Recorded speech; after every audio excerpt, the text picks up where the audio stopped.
क्या आपने कभी सोचा है कि एक दिन ऐसा भी आ सकता है जब पूरी दुनिया आपका जन्मदिन एक फेस्टिवल की तरह मनाए, हर जगह खुशी और सेलिब्रेशन ही चल रहा हो। दोस्तों, आज दुनिया भर में सड़कों पर बड़े बड़े बैनर्स लगे हुए हैं, बिल्डिंग पर लाइट्स चमक रही हैं, फैंस केक कट कर रहे हैं और लोग कह रहे हैं हैप्पी बर्थडे किम तयोंग। आज BTS V का 30वां जन्मदिन है। आज हमारे BTS V पूरे 30 साल के हो गए हैं। लेकिन शायद आपको BTS V के बारे में एक ऐसी बात आज तक भी नहीं पता होगी जो एक आर्मी होने की वजह से आपको जरूर ही पता होनी चाहिए। क्या आपको पता है 30 दिसंबर 1995 इस दिन एक बच्चा पैदा हुआ था जिसे दुनिया ने बाद में वी के नाम से जाना।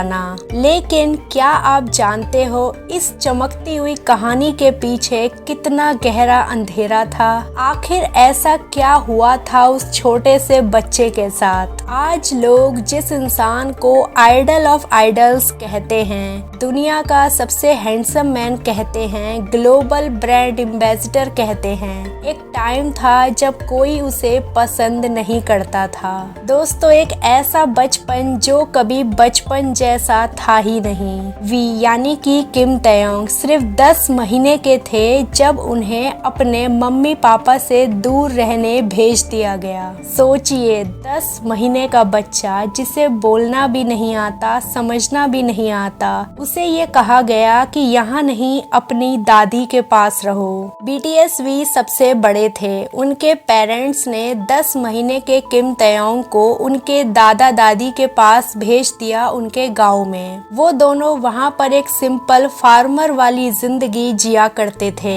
उस छोटे से बच्चे का बचपन बीता दादी के पास। और दोस्तों, वहाँ वी ने अपनी जिंदगी के 15 साल गुजारे। 15 साल जैसे कोई ऑर्फन चाइल्ड जीता है। स्कूल के बाद घर में शोर नहीं होता था, कोई गले लगाने वाला नहीं होता था, कोई ये नहीं पूछता था बेटा थक गए हो क्या। इसीलिए आज भी BTS V का रिलेशनशिप उनके खुद के भाई बहन से बिल्कुल भी कनेक्शन वाला नहीं है, क्योंकि वो लोग कभी साथ में रहे ही नहीं हैं। BTS V की जिंदगी में थी बस खामोशी, और इस खामोशी में वी ने एक चीज तो सीख ली और वो था अकेलापन। लेकिन दर्द ने उसे तोड़ा नहीं बल्कि बनाया। अक्सर लोग कहते हैं स्ट्रॉन्ग लोग लकी होते हैं। सच ये है, स्ट्रॉन्ग लोग मजबूर होते हैं। BTS V मजबूर थे, लेकिन उन्होंने दर्द को अपना दुश्मन नहीं बनाया, उन्होंने दर्द को अपना टीचर बना लिया। वही दर्द बाद में उनकी आवाज बना, उनकी आंखों का इमोशन बना, उनके म्यूजिक की जान बना। लेकिन क्या BTS V का दर्द अब खत्म हो गया था या अभी एक बहुत बड़ा टॉर्चर बाकी था? क्या आपको पता है जब BTS V कंपनी में ट्रेनी बने तब भी उनकी कहानी सिंपल नहीं थी। कंपनी ने उन्हें एक हिडन मेंबर बना के रखा। मतलब जब बाकी ट्रेनीज दिखते थे, फैंस जानते थे उनके बारे में, वो सभी ग्रुप एक्टिविटी करते थे, प्रमोशन करते थे, तब BTS V को छुपा के सबसे अलग, सबसे अकेला और सभी से दूर रखा जाता था। इतना छुपा दिया गया कि उन्हें ही डाउट हो गया था कि क्या वो सच में BTS का पार्ट हैं। जैसे वो बोल रहे हों, शायद मैं अभी भी किसी लायक नहीं हूँ। और फिर एक दिन जब ऑफिशियली अनाउंस हुआ ये भी BTS के मेंबर हैं, उस दिन वी स्टेज पे ही रोने लगे, क्योंकि उस बच्चे को जो जिंदगी भर इग्नोर हुआ था, आज पहली बार कहा गया था तुम भी इम्पोर्टेंट हो।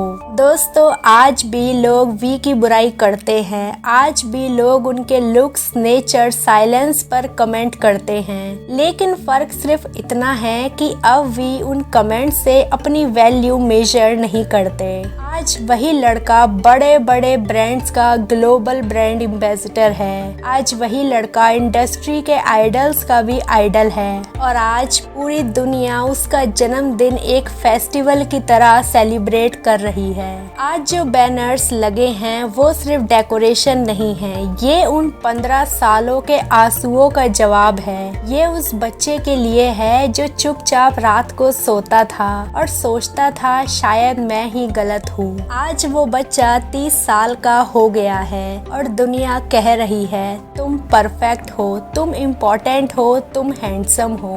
ये कहानी सिर्फ वी की नहीं है। अगर आप अकेला फील करते हो, अगर आपको लगता है कि कोई आपको नहीं समझता, तो याद रखो भगवान कभी जल्दी नहीं करते लेकिन कभी गलत भी नहीं करते। जो आज इग्नोर हो रहा है वही कल सेलिब्रेट होगा, जो आज चुप है कल वही दुनिया को हिला देगा। जब हम आज ये डेकोरेशन BTS वी के लिए देखते हैं तो याद आती है BTS की पेनफुल स्टोरी और हार्डवर्क, जो ये बात बताती है कि आज सिर्फ वी का नहीं, हर उस इंसान का दिन है जो चुपचाप दर्द से लड़ रहा है। क्योंकि किम तयंग, तुम सिर्फ आइडल नहीं हो, तुम उम्मीद हो।